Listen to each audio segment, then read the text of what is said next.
শাইনকে তালমাবাসীর উদ্দেশ্যে কিছু বলার জন্য অনুরোধ করছি।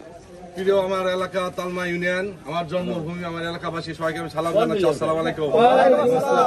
আপনারা জানেন আমি দীর্ঘদিন উপজেলা চেয়ারম্যান ছিলাম, আপনাদের সাথে থাকছি। আমি ভালো কাজে সৎ কাজে ভাই আমি আপনাদেরকে ব্যবহার করছি। আমি দুর্নীতি মানুষের জ্বালা পোড়া এগুলো কাজ কোনোদিনই করি নাই, সামনেও করবেন না ইনশাল্লাহ।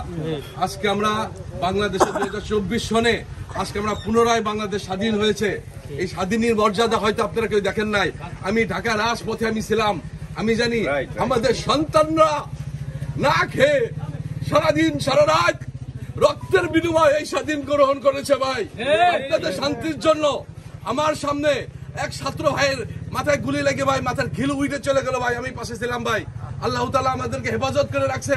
আপনারা জানেন না সন্তানরা ছাত্ররা যে ভূমিকা নিয়েছে আমাদের চোখের সামনে, যেটা আমরা এটা কোনোদিন এটা ব্যর্থ হয়েছে, আমরা পারি নাই।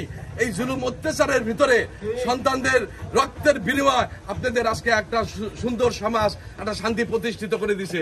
এই শান্তি যাতে আপনাদের কোন রকম অপব্যবহার না করা হয়, হ্যাঁ, আমাদের ধারায় কোন ব্যক্তি যাতে ক্ষতিগ্রস্ত না হয়, হ্যাঁ, আমি আপনাদের আহ্বান জানাবো।